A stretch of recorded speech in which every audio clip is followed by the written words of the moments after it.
আসছি, যদিও জাগতিক শিক্ষার কোনো সার্টিফিকেট আমাদের হাতে নাই, কিন্তু আল্লাহ তাআলা এমন কোন আলেম নাই যারা যোগ্য আলেম হয়েছে দুনিয়াতে অভাবের দিন কাটাইতেছে।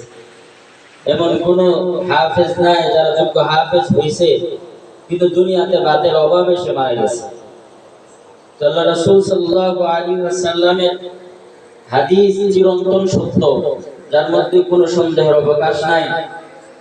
তো আমরা যদি দিনের বুঝ পাইতে চাই, দুনিয়ার কল্যাণ, দিনের বুঝ অর্জন করতে পারলে দুনিয়াতেও কল্যাণকামী হব, আখিরাতের জন্য অফন্ত কল্যাণের ভাগীদারি হয়ে যাবে। তো দিনের বুঝ আল্লাহ তাআলা সবাইকে দেন না।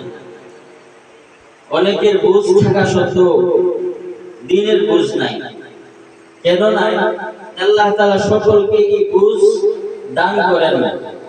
দুনিয়ার কোন সরকারি চাকরি পাইতে গেলে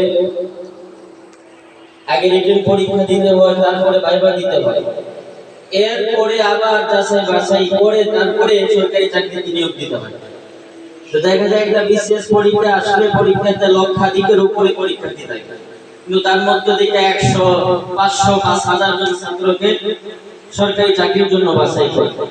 এর থেকেও আরো বেশি আল্লাহ রাব্বুল আলামিন দুনিয়ার দ্বীনের জ্ঞান দেওয়ার জন্য, দ্বীনের বুঝ দেওয়ার জন্য এর চাইতে বেশি যাচাই বাছাই করে। তো আল্লাহ তাআলা সকলকেই দ্বীনের জন্য কবুল করেন না, দ্বীনের রাস্তায় কবুল করেন না, এই ইলমে ওহী অর্জনের জন্য কবুল করেন না।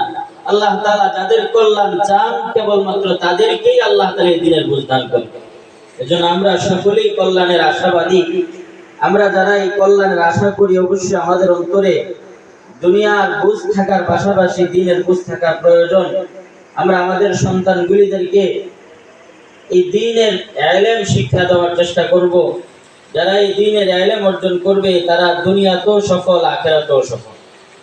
আল্লাহ রাব্বুল আলামিন আমাদের সকলকে দ্বীন দুনিয়ার বুঝ বুঝে যেই পথে যেই শিক্ষা অর্জন করলে দুনিয়াতেও লাভবান হওয়া যাবে, পরকালের জগতেও লাভবান হওয়া যাবে, এমন একটা শিক্ষা অর্জন করার তৌফিক দান করুক সকলে বলে আমিন। ওয়া আখিরু দাওয়ানা আলহামদুলিল্লাহি রাব্বিল আলামিন।